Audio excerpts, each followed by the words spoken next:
This conference will now be recorded. This Executive conference will Director. now be recorded. All right, nice and official. Casey Farmer here from the Alameda County Complete Count Committee. Thank you for joining this webinar this afternoon. We are going to review the request for information for the technology funding for Census 2020 outreach. And I have on the screen here, as is available through our calendar on our website, the link to the RFI. And we'll just go through all of this, and we'll take questions. We're also accepting questions that we will formally respond to in writing, and we'll post this video webinar as well when we're finished. So why don't we just save questions for the end, and I'll just go through this RFI page by page and pull out some important details. So the requirements for the application are this application, the questions at the end of this document here, a budget, which is incorporated in the application, a W-9, a 501c3 letter, or a fiscal sponsor. This would not be applicable for governmental agencies or businesses.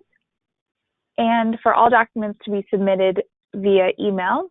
And the deadline is Friday, September 6th at 5 p.m. And per county procurement procedures, late applications will not be accepted. And we have in the description here of what we are seeking to fund. We have a total of $100,000 for one or multiple technology contracts to provide access to online census questionnaire so that hard-to-count communities can access the census.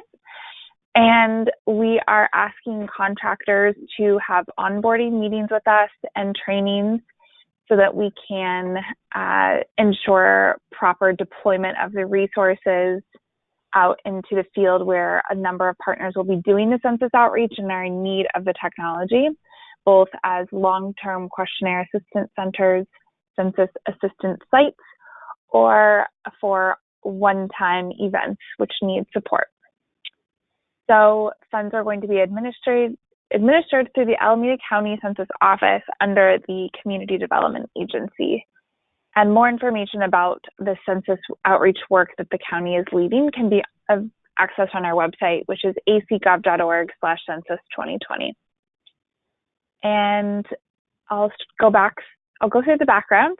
You all know about the importance of the census, and we've defined our problem statement as identifying the high concentration of hard-to-count communities. The Board of Supervisors recognized this last year in 2018 when they set aside funding for hard-to-count outreach. And through all the community engagement work we did earlier this year and census solutions workshops, one of the key requests we heard from our partners was to make sure that the technology could be accessible to all of their community members who may be in the digital divide and may just not have the technology access out in the field where the census needs to reach. So the background here also describes when the census is happening, how it will be administered, and explains our census ambassadors. Those are our partners, folks who have pledged to do direct outreach and who will be supported by the county with trainings, materials, communications messaging, as well as technological equipment when they request it and when it can be deployed by our future technology contractor. So our objective is to ensure that all residents are counted on Census 2020 to overcome the many obstacles we face with this particular census.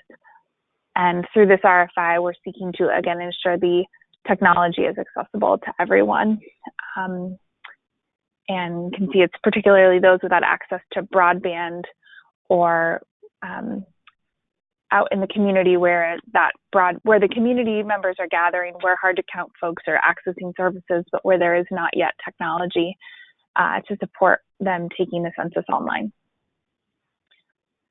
So we're calling this our technology partnership funding opportunity, and we seek to have a number of types of supports. We'll lay it out here with the bullet points. we seek to have questionnaire assistance technology support for partners who need the technology. This could be computers, desktops, laptops, mobile devices of any kind that will support census taking. And while we have not yet seen the website, because it's not live yet, we've been told that it will be accessible via mobile device and also generally online. And so we know a number of partners will be wanting to have questionnaire assistance centers or census assistance sites, and they may not have the technology to do so. Some of these clacks will be operated kind of by, for example, the Oakland Library. The Oakland Library will task its IT department to set those up, but a number of other organizations may not have the equipment needed and need temporary equipment to provide that direct support as they're bringing people in their doors to inform them about the census. We are really encouraging our partners to make sure the census gets completed and lead them to a space for them to be able to do that. We also want to have outreach efforts that could be supported by our technology contractor. We describe this as events or workshops, census parties, which a community-based organization would manage, but the technology contractor would be needed to provide the setup, equipment, internet troubleshooting, and really setting up the equipment to be there, sharing best practices that they've learned from doing that setup, and then doing the breakdown of that equipment as well. So each event will really be different in size and location, but the key word here is support. The technology contractor would be supporting the outreach through a pop-up lab. There also could be a need for the outreach to be conducted by the technology contractor. In many circumstances, we're looking for the trusted face to be the person asking the community member to take the census. But we anticipate a number of requests for community festivals. And so there may be a need for the technology contractor whose staff can support census taking out in the field at events. So additional staffing would be needed for that type of setup because their staff would not only be doing the technology setup, but also the support of community members in taking the census. And we put in bold here on the bottom that the county census office will evaluate the technological needs of our partners and the projected costs of the organizations which apply to this technology RFI to determine proposed contract for services. So rather than propose an entire budget with a lot of information that the applicants didn't necessarily know about, if we're looking for you to help us quantify which each of these bullet points we just went through would essentially cost by the number of staff members, by the anticipated number of people you'll be able to serve, et cetera, so that we can get a better picture in essentially matching you up with the needs of our partners. I kind of have equated it to a technology contractor or contractors being on retainer to the county to be deployed out to our partners. And in the follow-up meetings and before the contract was officially executed, there'd be a clear determination of how many hours, how many types of events that the contractor would be assigned to based on the amount of funds available. So we appreciate you helping think this through, and we will do the actual deployment when those requests are in from our partners, but based on the total amount of hours, events that's pre-negotiated. So I wanted to call out a couple important notes here. One, that the technology contractor would be responsible for ensuring that the equipment used for the census outreach is secure through encryption, and that devices should be kept on current operating systems and have some form of access control. This, we really just need to ensure real cybersecurity because it's of utmost concern of our residents, and we want to keep all the information that the user is intending to submit to the census only go to that one location and not be, accessible by anyone else. So I understand that this is not extremely thorough. It's one bullet point, but I think the gist is really clear here. And as we get more information about keeping census assistance centers sites very secure from both the state, the Census Bureau, who knows that there will be lots of these quacks out in the community, we will definitely provide that to the technology contractor or contractors so that there can be really clear protocol and we can uphold cybersecurity for those utilizing this technology to take the census. Second important note is that our office is going to take the lead on all the outreach materials. This would be handouts or posters or collateral. So we are not looking to fund that through this RFI. Any materials needed for the contractor would be provided by our office. In terms of grant eligibility, I think we talked about these elements in the past.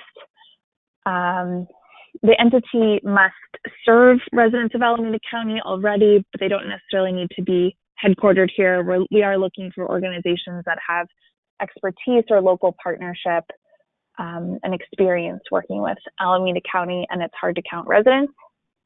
And we are looking to fund organizations who do not discriminate based upon race, color, national origin, citizenship status, creed, religion, religious affiliation, age, gender, marital status, sexual orientation, gender identity, disability, veteran status, or any other protected status under applicable law. I'm going to take a little breath for water if it's a second. And our proposed evaluation criteria for the proposal is listed here. It's out of a 50-point rubric. We are providing up to 10 points for organizational capacity. This would be staffing, leadership, programmatic outcomes, and fiscal management. 10 points for an outreach plan and activities that are in alignment with our Alameda County Census Outreach Framework. We are offering 20 points for the description which shows a cost-efficient plan to provide technological equipment and services for the three bullet points we mentioned above. We have that as A, QUAC setup, questionnaire assistance setup, B, outreach supported by the technology contractor, and C, outreach led by the technology contractor. So we are looking for an estimated cost for all of those things. Should your firm organization not seek to provide one of those things, that will be acceptable, but we are looking for cost-efficient plans for at least two of these types of services. And the last 10 points are for an established track record of working with Alameda County's hard-to-count communities. Our review and selection process, we will be reviewing proposals through a panel of representatives from the Alameda County Census Office, the All-In Office, the Alameda County Library, and the Community Development Agency.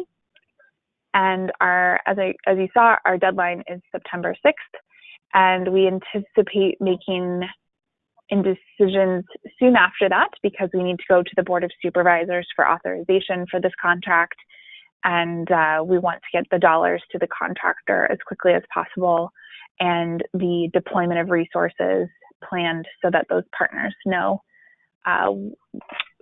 that they will have the technology available to them. So that's kind of the backwards planning we're doing. And so we'll be informing the grantees of our decisions in September, and then soon after be doing the contract, execution of the contract.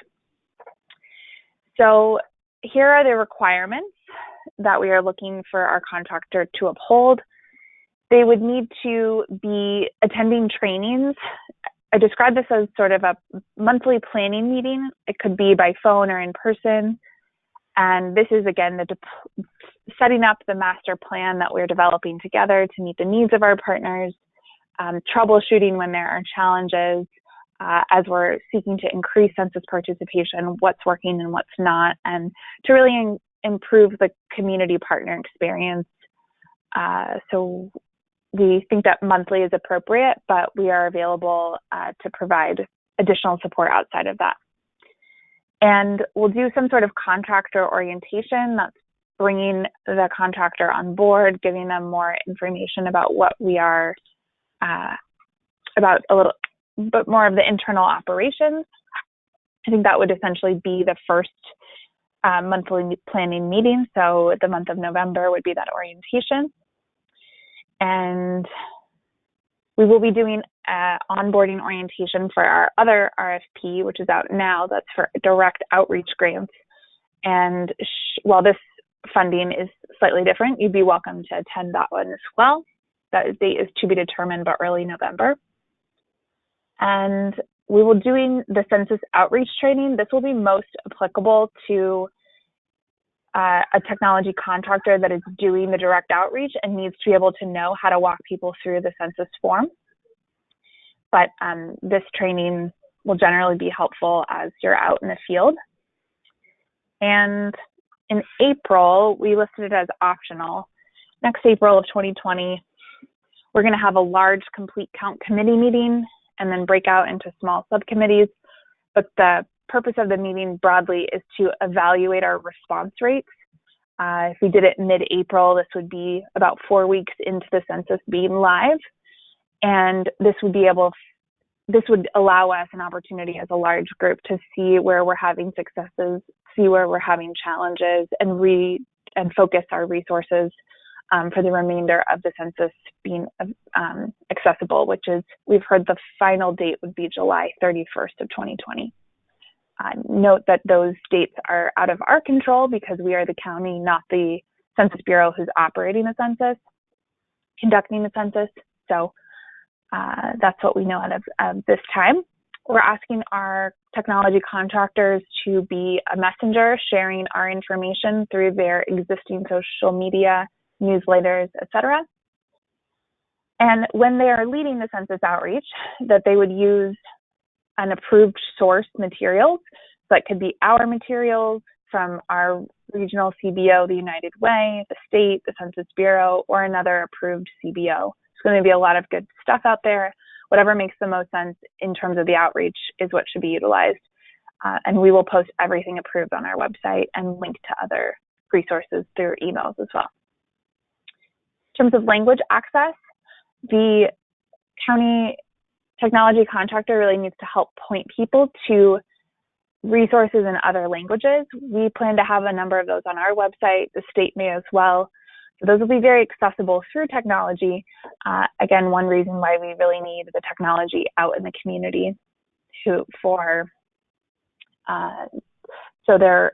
they can point the community to all these online resources.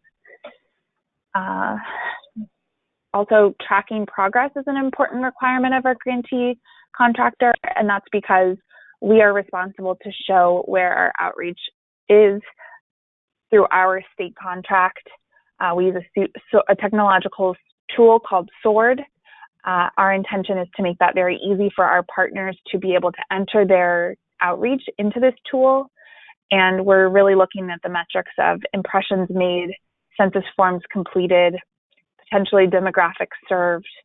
The actual form, what this will look like, is still in development, but we hope to make it as easy as possible. And then a final report will be required as well. And that's going to go basically to the Board of Supervisors so we can show all the work we've done with the resource they've invested, as well as to the state of California. And okay, so let's go through the timeline very briefly. We released the RFI on August 12th, this Monday. We are having this webinar now. If you have additional questions that we do not answer, you can send them by August 23rd, and that's Friday, and we will submit the responses by Tuesday the 27th. And the RFI deadline is September 6th. We intend to announce those by the end of September and award grants in October. As we mentioned, the orientation is November, and here are the other phases of the census. Let's see here. We've copied the GSA bid protest and appeals process from the county. And here is the application itself. One thing I will point out is we have a separate checkbox here for budget, but it's really included in this application. So we wouldn't necessarily expect a separate document. If you prefer to do it in Excel, that's fine. But as long as the budget, the expenditure, the calculation that you're creating as to what these things are going to cost is reflected, that's what we're looking for. All right, a little background, general information, background questions. You can see that it's somewhat condensed in terms of what we're looking for our partners to provide to us, but that's what we're looking for. Keep it short. So the questions are all written here. Out of the interest of time, I'm sure you've all read through these already. So I'm going to open it up for questions, and let's see if I can do so by. I think you can type them into a chat box. Let's see if we can make it accessible to everyone. Yeah, I think what we'll do is take everyone off mute. And if you could just raise your questions, that'd be great.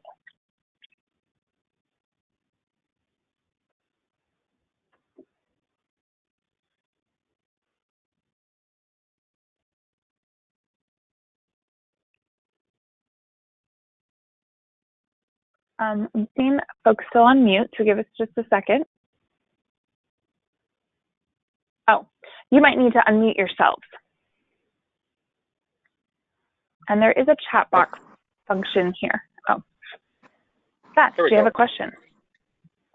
Yeah, mine was around, as the contract is executed, what are you looking at the payment schedule to look like? Are you making it reimbursable? So as kind of reports come back of how organizations and the contractors expending funds, then payment will be released? Or are you looking to front load funds and then have the work draw against that internally within the organization? That's a good question. County work is typically reimbursed, but we recognize that there may be some technology that needs to be purchased or software that needs to be purchased, security equipment, et cetera. And so with a thorough scope of work that would be developed basically from the estimated costs, then calculated based on the needs. So through the contract negotiation, essentially, we would develop a scope of work, and that would be what the contractor would be signing off on as to what they're committing to doing. We will seek to request from the county, and to do so again through the Board of Supervisors process, to front the costs for some of the expenditures, so that again it's not a burden on the contractor or contractors. So we have some flexibility because we're going to the Board of Supervisors to explicitly determine how much needs to go to the contractor in advance and how much would be paid at the completion of the contract. As you can see, it said a final report by July 31st of next year. That's when we need the final report submitted. But if the conclusion of the work, if you've expended the amount of outreach that you're doing and providing the quacks, the pop-up labs, but prior to that, then you can submit your final report earlier, and then the final check would be mailed after that point. So I think what I'm saying is it's in development how that's all going to work, but we recognize, I didn't put it on paper here because it would be determined in the contract negotiation, but we know that there may be some upfront costs, and we seek to request that the Board of Supervisors author prepayment so that those needs can be fulfilled. Excellent. That all sounds great and answers my question. Thanks. Yeah. We can determine whether that's an amount or a percentage but to be determined. Other questions?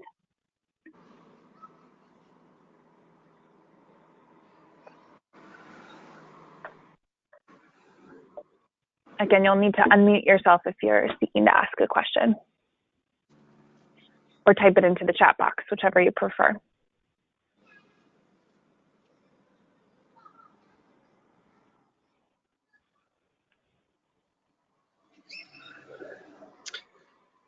Another question that I have more on the program side of it, Casey, is have you had any anecdotal feedback from some of the organizations that are going to be leading outreach of what they already envision as pressure points as it relates to technology? Is it, and I mean, at some level, it's apparent just through how you structured the 3 different levels of anticipated work. But I'm wondering if there's any more like, granular feedback that an organization has provided that is kind of specific in nature, just as a kind of point of reference as we're thinking about, what the more widespread needs might be. I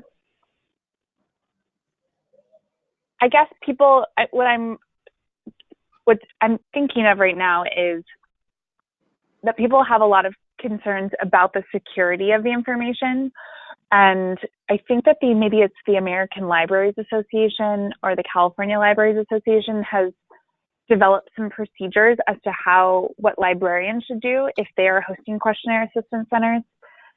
So those are not locations we're anticipating where this contractor would have to fulfill services because they have technology already there and IT departments. But just to illuminate you for this example, so the instructions that the ALA has provided to libraries is kind of how to clear the cache every day, how to ensure that the locations are really secure.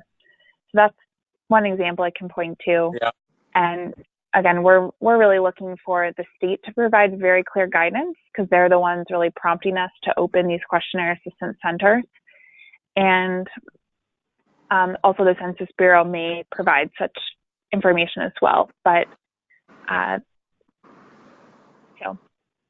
to be determined, but we very much want to hear the potential concerns of the public and make sure that if we're providing this technology, it is done so with the utmost security. Right, yeah. I would also say that, it's important to have security of the actual devices in places where it might be outside, and we would like to deter any criminal activity. So ensuring that the spaces are safe for outreach. But I haven't really heard that kind of concern in the past. I'm just thinking of technology that's been stolen out in the community that we don't want to happen. Yeah, that makes sense. And another thing on my mind is just as we, do some of the work equipping community organizations and partners with technology there's the hardware aspect of it, but, with us starting programming at, say, affordable housing site, there's spotty internet or inconsistent kind of availability of Wi-Fi. And so, there's a combination of hardware, but often like hotspot or working through some troubleshooting with, if they have an IT team, or if they don't, then their internet service provider. And so that's also what I'm trying to kind of work on a plan of how to potentially be responsive to needs across the board, because I anticipate some needs will be hardware focused, but some will be security focused, some will be more like internet and infrastructure focused. So that's just kind of wondering if you've heard of any concerns. So just those couple of touch points that you've had around security kind of reinforced some of the things that I was thinking along those lines. So that makes sense. Yeah, I haven't heard anything directly about the internet, but yes, it's something we definitely want to ensure is really high quality. We don't have, I don't know how much test time we will have when the census website is available for people to look at, or if it's just going to go live for everyone on March 12th of next year, then that's when we'll be able to do some analysis. of how quickly it works, if there's any delays on the end of just the Census Bureau, because there's a lot of traffic on the website. So a lot is to be determined. That, we're seeking flexibility in terms of the contractor, and any any guidance or guidelines we get from the Census Bureau about the speed that the Wi-Fi should be, or et cetera, would be very much passed through to the technology contractor and frankly all of our partners who are going to be doing any questionnaire assistance with technology. So nothing yet, but if Wi-Fi hotspots need to be purchased as a part of this contract, that's what we're asking the experts in the technology services to provide, because we need to ensure the access. Sure thing. Other questions?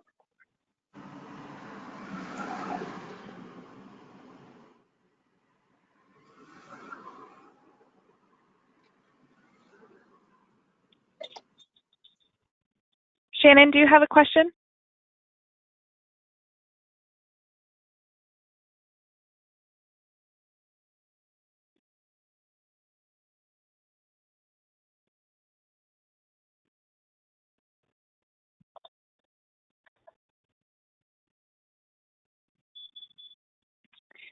Shannon, I'm not hearing anything, but I'm wondering if you do have a question, if you could just type it in, we'd be happy to take it.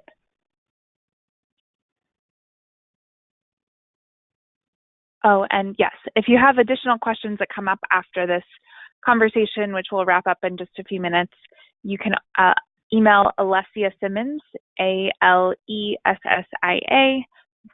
.Simmons, SIMMONDS @acgov.org, and we'd be happy to respond to your questions. Again, we're collecting those by Friday, August 23rd, and responding no later than Tuesday, August 27th.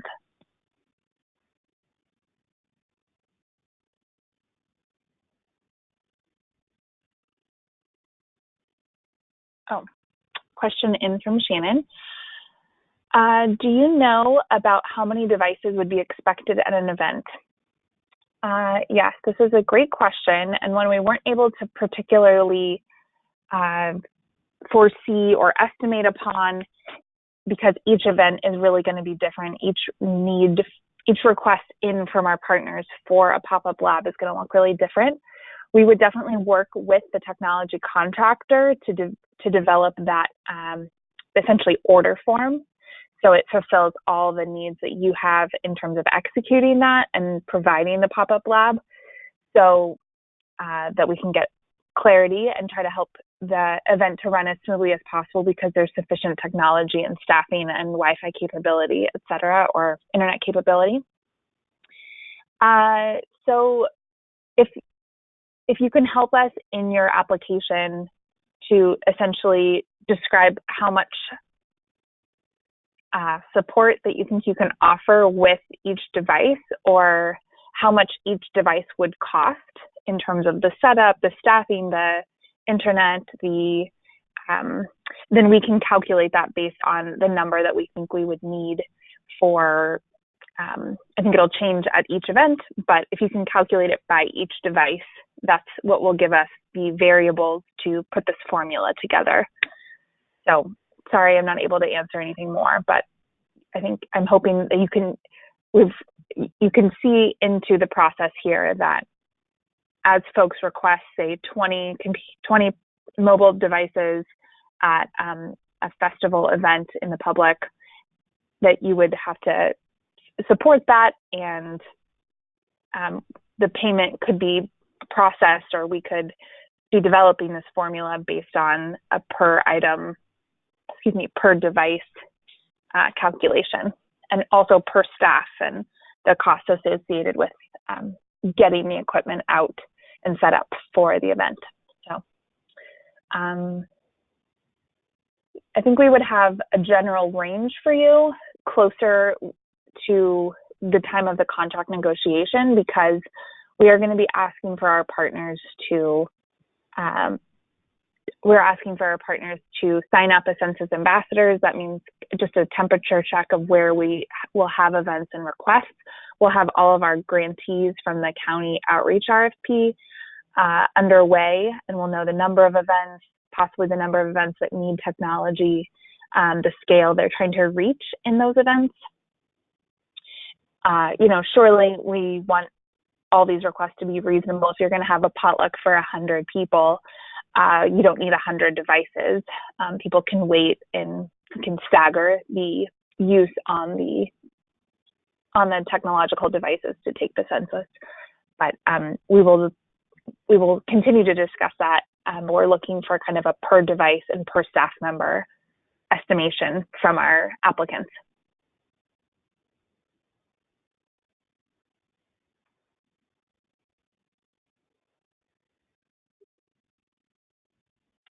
So another question is, are we expected to already have the devices, or would they be covered under the grant if it's factored into the budget?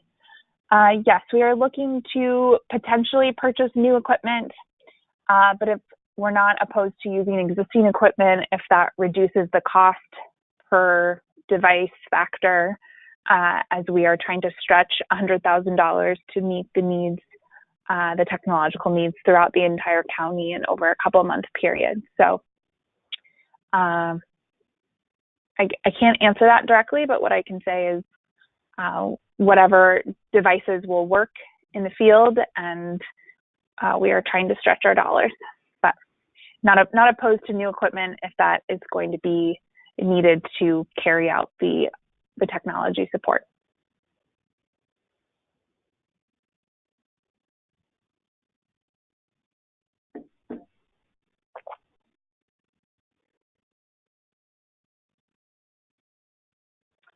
Okay, any final questions before we wrap up? Thank you for your time and good questions.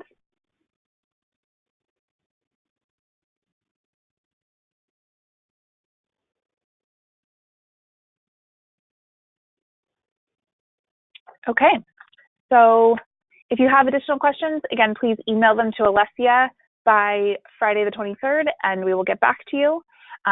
We have to make all of the questions that we receive public and the answers as well, so that we ensure a level playing field for all potential applicants. So thank you for following our county process here, and thank you for considering applying for this important opportunity. Thank you. Have a good day. Thanks, Casey and team.